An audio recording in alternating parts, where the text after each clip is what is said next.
Copywriting, super stvar.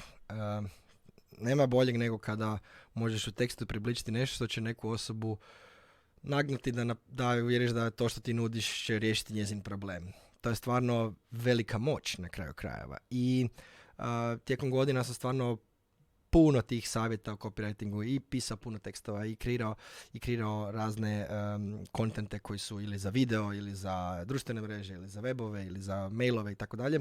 I u srži marketinga na kraju krajeva cijelog je da pomognemo našoj publici da donese odluku koja će riješiti njihov problem, a samim time postižemo i naš cilj da prodamo proizvod ili da povećamo našu prodaju.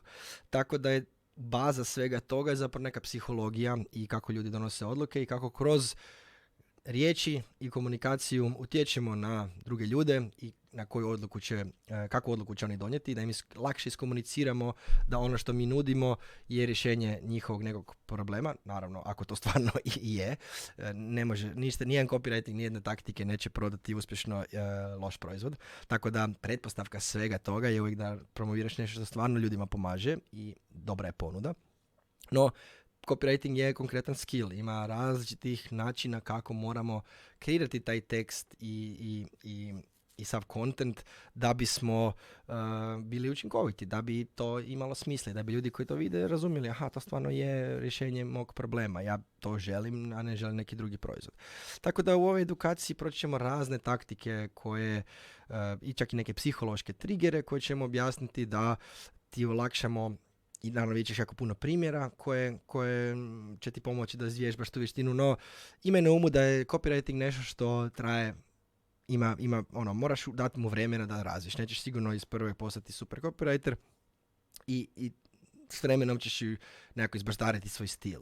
Tako da ono što ti je jedan od glavnih savjeta koji ću dati je da stvaraš takozvani swipe file, da uvijek paziš da kad čitaš tuđe promotivne tekstove, blogove, videe i tako dalje, spremaj si to neki svoj folder kao za inspiraciju, jer ako se tebi nešto svidjelo imaš hoće, ovo je fakat dobar copywriting, ovo je fakat super način iskomunicirati ovo, vrlo vjerojatno slično nešto ćeš moći ti napraviti, uzeti tu formulu koju je neko napravio i primijeniti na svoj projekt ili na projekt svog klijenta. Tako da to je mislim da je čak i okosnica ove edukacije, te naučimo nekako bazu, naravno šta trebaš znati, a onda kako da samostalno gledaš što drugi ljudi rade i crpiš ideje i inspiraciju od svuda da onda budeš učinkovita u svom copywritingu.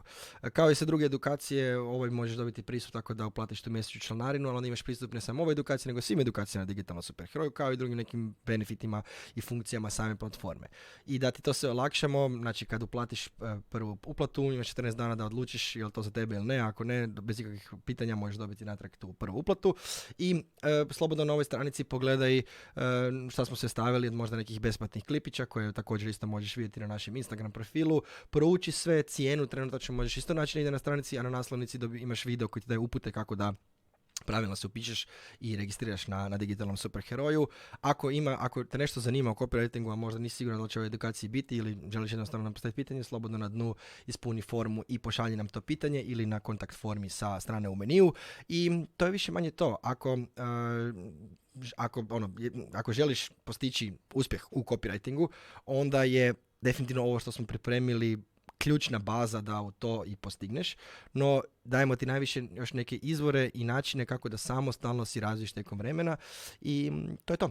Veseli me vidjeti šta ćeš, ako ćeš upisati ovu edukaciju i postati članom digitalnog superheroja, veseli me vidjeti kakav se neki ljudi copy ćeš osmisliti za sebe ili za svoje projekte, pa ko zna, možda jednog dana i radimo skupa.